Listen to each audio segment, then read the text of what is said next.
right-hander. And if you're Lebanon right now, you're running through some arms. It's true. But they're going to be like us. They'll be playing Monday. But the main thing is, I don't know, they won't pitch the lefty Monday, I wouldn't imagine. But well, who they're playing? They'll be, well, yeah, that's true. They're going to be either a 3 or 4. Well, if they had to win to be a 3 seed today, I believe, so they'll be a 4 seed, I believe. Will they be playing Battle? Is that right? It'll be an interesting matchup on a Monday. So then, we'll have to keep up with those games Monday. Those around in our bracket. If they're playing Battle, then they're going to throw their ace. Then they'll throw the freshman. Because it's true. Battle's going to be a tough out. So then, if you're Battle, if you know you're facing the freshman, their ace, you might have to use your ace. Yeah. So it's been an interesting week for that. Whoever has to play Battle or whoever has to play Lebanon, and the Buchanan kid has some days on him, of rest. Watch out. So the Cats have been lucky enough to dodge him. We were dodging him today. I mean, he's a good pitcher. He no-hit us. Yeah. I'm saying dodge, but we had a hard time with him. I don't know how we do in the second time with him. Surely we learned something the first time. Just imagine there's a way they could have came back and pitched him today. Now he pitched. Yeah, this new pitch count rule. Right. But he pitched yesterday, so you would think he's going to be tired today. Yeah. But if there's a way they could have pitched him today against us. For a little bit, yeah. Number 4, Jamison Lathrop.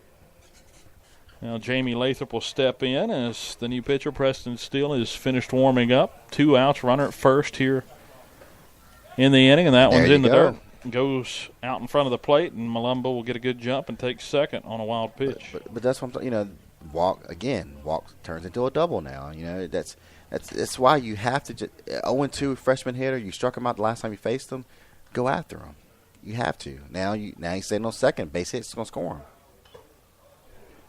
That one foul tipped off of the catcher's mask or the umpire's face mask there. So that actually was odd. It popped right off his hat, off the protector there of the umpire's face mask, fell straight off down on the ground, and Coach Adams is going to walk out and talk to him, let him get a break there. It's a good wake-up call for you on a Friday midday. Coach Daniels over there checking out the headpiece. I could be insensitive, but he has a mask on. It hits him in his mask. Let's just go. You're a football coach. Let's just play.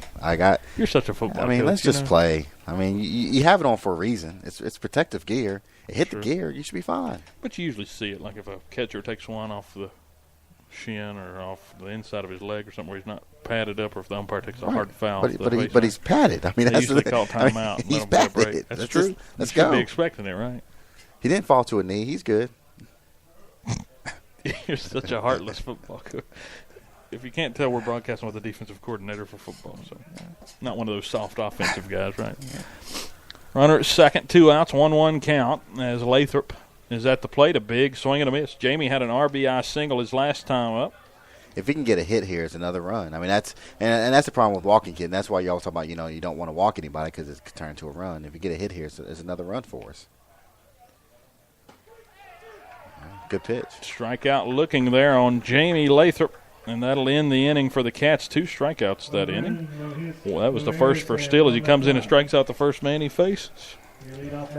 1 run, no hits in the inning, no errors, and 1 left on. So a rare inning where we were able to manufacture a run, get another one in scoring position without even getting a hit. So we got a run out of that as Haas comes around to score after the 1-out walk and a couple of wild pitches.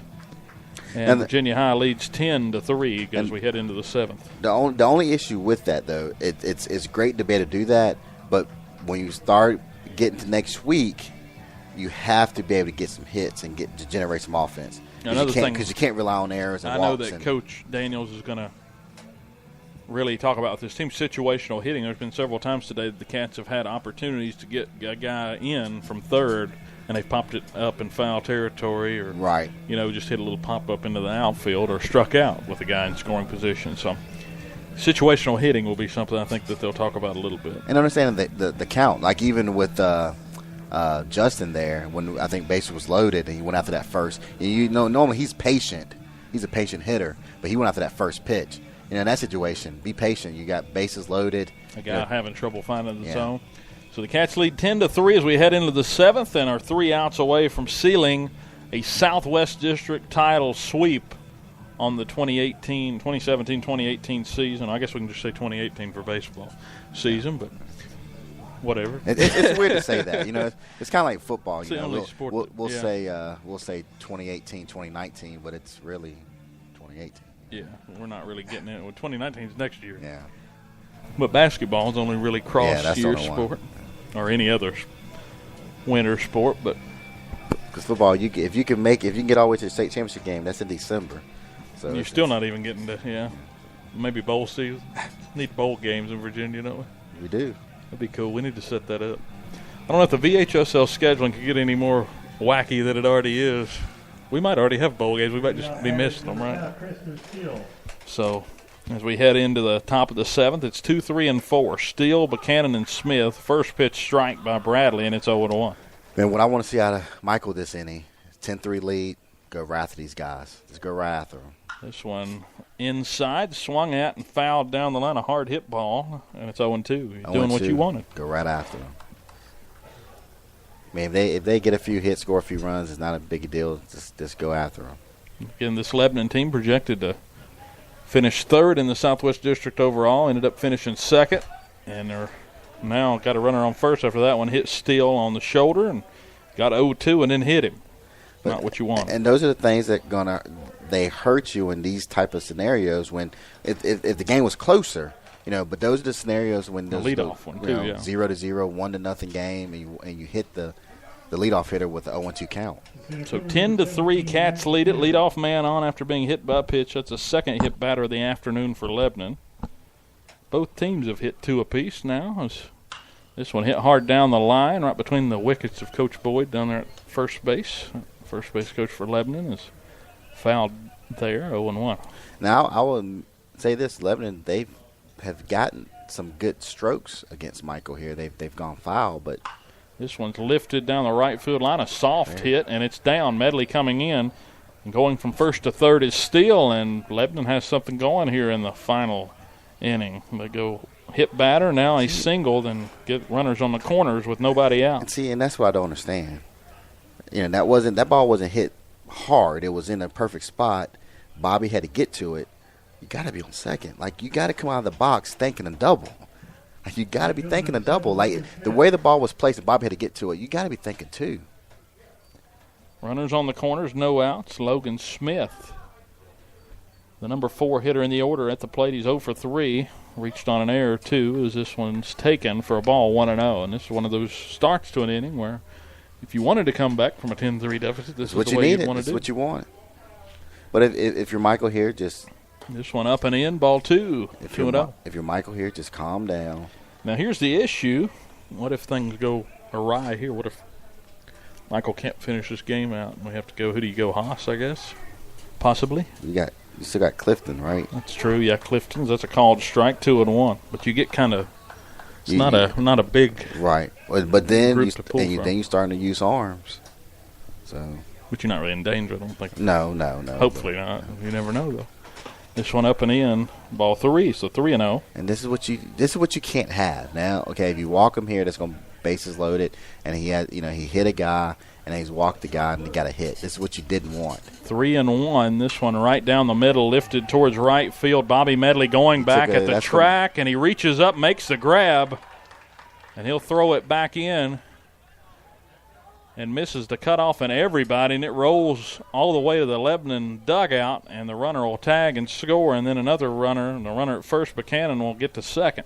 For a second there. Medley just airmailed that one, but he got a good grab out there in the outfield. Well, for a second there, and if it wasn't for the throw getting away from everybody, I don't know if Lebanon would have scored. I was wondering, why is he not tagging up? I think he would have scored. The runner definitely would have still been at first had that been cut off. So that goes as an E9. That's the 4th error of the afternoon on the Cats, the throwing error, and they've cut it to 10-4, and that one goes to the backstop past Mouse, and the runner will move to third.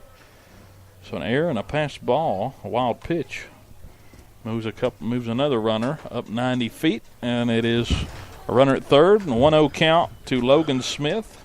But this is what it comes 10-4, the Cats lead it. But this is scenarios, he hit the kid, he put him on. You give up a hit, and then you got to come miss a cutoff, and you got to come back and get that pitch. That one's a called strike, and you put in a situation where they have a runner in scoring position because you hit a kid or you walk a kid or pass ball. And that is actually Hunter Hertig at the plate. Sorry about that. I forgot to mark in Bobby's catch there. That one misses up and away. 3-1. Yeah, Bradley really working behind. That was a 3-1 pitch that was hit out to right field near the warning track that Bobby was able to run down the last at bat. Here's a 3-1. This one inside corner. That makes just missed, and it's 3-1 now. Yeah, that count was a little messed up. This is definitely not the tidiest closing to a game that the Cats could have imagined. If he walks him here, I'm pretty sure we'll get a mound Here's visit. the 3-1, fouled back. 3-2 now to Hertig. But you're right, this is exactly what you didn't want. Hertig 1 for 3 on the day and nearly got on a second time back in the 5th whenever he hit that ground ball to Haas, and the throw just beat him there, supposedly. It's rumored. 3-2. This one's chopped high in the air towards Griffith. He throws across. Good dig over there at first by Lewis. 1 run scores, but it's 2 outs down the 7th. 10-5 the score.